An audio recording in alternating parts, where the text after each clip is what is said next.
Hei, šoreiz par cieņpilnu attieksmi vienam pret otru. Šeit ir ļoti daudz detaļu, un patiesībā tā ir prasme, ko mēs sastopam ikdienā, komunicējot vienam ar otru, strādājot ar vienam otru, esot kopā notikumos, vidē, un tā varētu turpināt. Kaut vai viens piemērs. Šobrīd augšējie kaimiņi veic remontu, un iespējams, ka ierakstu laikā jūs to arī dzirdēsiet. Kur te būtu cieņpilna attieksme pret apkārtējiem, tas būtu tas, ka kaimiņi atnāk un pabrīdina, hei, tuvākās nedēļas vai tuvāko 2 nedēļu laikā vai mēnešu laikā mēs no tikiem līdz tikiem dzīvoklī veiksim remontu, līdz ar to mēs būsim skaļāki. Atvainojamies, bet jā, vēlamies excelenti. Viss. It kā sīkums, it kā nieks, bet mēs ar sapratni uztversim, jā, kaimiņi veic remontu, kaut kad ir tas remonts, lai virzītos, lai veiktu, ir jādara, un šis strādā. Un patiesībā tās situācijas, tās nianses, tās detaļas ir ļoti, ļoti dažādas. Bet neiesim tik ļoti dziļumā. Principā parunāsim par to, ko tad es vēlos šodien jums pastāstīt. Un, ja jums tagad būtu jānovērtē, cik cieņpilni jūs izturaties pret apkārtējiem dažādās situācijās, darbībās un notikumos, protams, ja tāda paša attieksme jūs saņemat pretī, tad kā jūs sev novērtētu? Klasiski no 10 balvu skalā, ja tātad 0 ir vispār nav nekādas cieņas, 10 ekscelenti, jums piemīt lieliska prasme, vērtīga prasme cienīt citus cilvēkus. Cik jūs sev ielikāt? Tā vidēji 10, 9, 8, super, lieliski, mazāk? Kāpēc? Kādi ir tie iemesli? Padomājiet par šo. Garāks ievads sanāca, bet tad kāpēc šoreiz par to? Jo pavisam vienkārši, jo vienkāršības ir māksla. Jo tuvāk 10 mēs sabiedrība, katrs indivīds, vairāk mums būsim, jo izpaliks negatīvās situācijas, konflikti, dažādas negatīvas negācijas, notikumi, dažādi negatīvi pavērsieni, šīs negatīvās izpausmes, mazināsies stress un galu galā jūsu mentālā veselība teiks tikai un vienīgi jums paldies. No vienas puses izturēties cienīgi ir vienkārši. Tā tad vienkāršība. No otras puses, patiesībā tas nav nemaz tik vienkārši, it īpaši, ja tas nepiemīt, nav izveidojies, vai kaut kādu iemeslu dēļ, nav izpratnes par to, ka var arī tā. Tātad, vai arī tas piemīt, bet kur augt? Tātad sarežģītība. Kā šo izmērīt? Kā iemācīties? Kā uzlabot? Ļoti vienkārši. Es minēšu tagad 2 piemērus, un pēc tam tad atbildes uz šiem jautājumiem. Un viena situācija, protams, šie piemēri var būt dažādi, bet man patīk šie 2. Viena situācija ir tāda, ka bija beidzies lidojums, pasažieri stāvēja lidmašīnas sejā, lai gaidītu izkāpšanu. Izkāpšana bija pa abām pusēm, un viena sieviete man priekšā uzsāka sarunu, kas stāvēja, uzsāka sarunu ar sievieti, kas sēdēja. Par ceļojumiem, par kalniem, par kaut kādām ekskursijām, diemžēl es nevarēju aizlikt ausis, ja es to dzirdēju, viss kārtībā. Cilvēki sarunājas, komunicē, un tad principā sākās izkāpšana, un pa lielam tie cilvēki, kas stāvēja priekšā sievietei, jau bija izkāpuši, jo viņi pa laikam arī skatījās.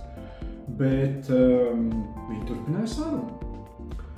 Un es stāvēju aiz manis, cilvēki stāv un gaida, kad virzīsimies tālāk, kad varēsim izkāpt. Es mazliet tā kā iepauzēju cerībā ar to, ka viņi sapratīs.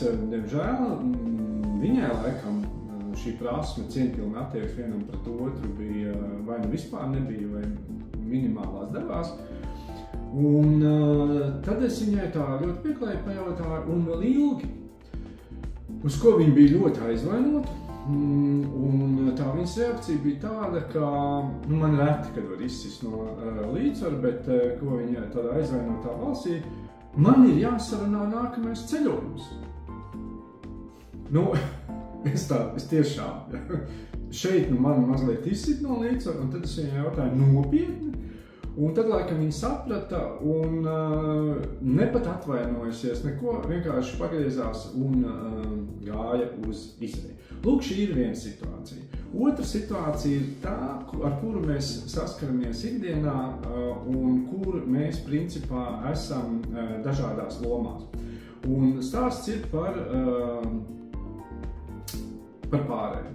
Ja, tātad par gājēju pārējām, un mēs tā šķērsojam gan kā kājām gājēji, gan kā autovadītāji, gan kā riteņbraucēji, velosipēdisti, ja, kaut kādās citās lomās. Tā ir mūsu ikdiena. Ja. Un, ja es runāju par sevi kā autovadītāju, tad pagriežoties, ja, tātad es vienmēr palaidīšu garām gājējus, kas iet pāri gājēji pārējai, un es te nerunāju par cilvēkiem gados, par cilvēkiem ar kādiem fiziskiem traucējumiem, par cilvēkiem minoritāti, vecākiem ar maziem bērniem, ar ratiņiem un tā tālāk. Es runāju atkal par tādu vidējo. Nu, lūk, un uz gājēju pārējām ļoti spilgti izpaužas vai nu piemīt mums šī prasme cienīt vienam otru vai ne, jo daļa gājēju, ejot pāri gājēju pārējām, palielina soli, citreiz pat apzināti, un tad vēl paskatās, hei, kā tad tu reaģēsi? Nu, es gāju, jo es tev cienu. Un ir, kas uz gājējiem pārējām fotografējas, ir, kas iet pāri gājēju pārējām kā pastaigājoties kā pa parku, bet es gaidu, aiz manis autovadītāji gaida, un mēs tev cienam. Un ne tikai tāpēc, jā, protams, ka daļa gaida tāpēc, ka tie ir satiksmes noteikumi un tie ir jāievēro, bet lielākā daļa divi faktori. Es gaidu tāpēc, ka es cienu, es gaidu, protams, arī tāpēc, ka tie ir ceļu satiksmes noteikumi. Nu, lūk, un pretī ir šī necieņa. Un, ja ņemam šīs divas situācijas, es esmu vairāk kā pārliecināts, ka katrā no šīm situācijām cilvēki ikdienā arī vēlas pretī saņemt cieņu pret sevi, cieņpilnu attieksmi pret sevi, un kad pret viņu izturas ikdienā cienīgi. Un tagad iedomāsimies, tā pēnosim, ja? Ka šī sieviete atnāk ar draugiem vai ar ģimeni uz restorānu, nosvinēt kaut ko vai vienkārši garšīgi paēst, pakomunicēt. Un viesmīlis nenāk pie viņas, ja? Viņa redz, ka viņš runājas ar kolēģiem un nekur nesteidzās. Un tad viņi ir sašutusi, hei, kas notiek? Un viņš viņai atbild, kur steigties? Ja? Man ir jāsarunā nākamais ceļojums.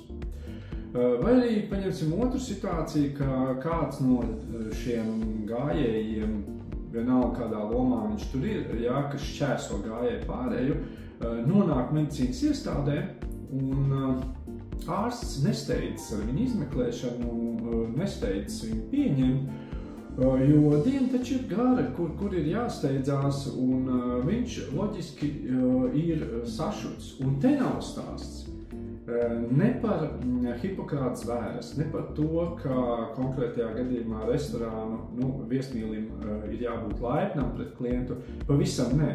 Te ir stāsts par necieņu, ja, vai cieņu vienam pret otru. Un te ir stāsts, ja vēlies, ka tevi ciena, tad pavērtē, cik lielā mērā šīs izpausmes piemīt tev. Un te atgriežamies pie tiem jautājumiem, ko es sākumā uzdevu, tad kā to izdarīt, kā izmērīt, kā saprast, cik lielā mērā man piemīt šī prasme. Cienīt otru, cienīt apkārtējos, cienīt vietu, kur es esmu. Un pirmais, pavēro sevi dažādās situācijās, nedēļas griezumā, 2 nedēļu griezumā, mēnešu griezumā, nav svarīgi, bet ir kaut kāds laika periods, kur pavēro sevi, pakontrolē, padomā, kā tad tu uzvedies. Otrs, izvērtē savu rīcību, attieksmi no vairākiem aspektiem. Ja?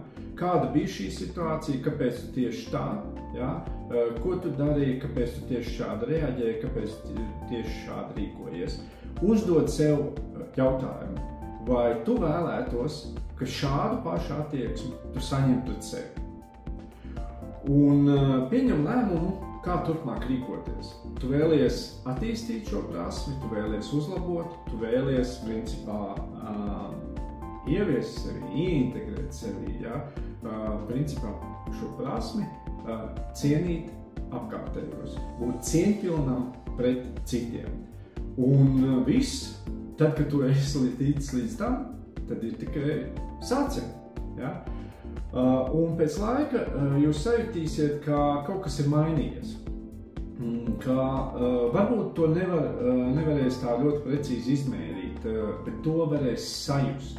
Jūs sajutīsiet, ka ir palicis labāk, ka zināmā mērā kaut kur ir varbūt mainīsies kolēģu, paziņu, draugu attieksmi pret jums, apkārtējo cilvēku, kur varbūt ir pilnīgi svešu attieksmi tajās vai citās situācijās pret jums ir pavisam savādāka, kādu jūs nebijāt saņēmuši, sajutuši līdz šim.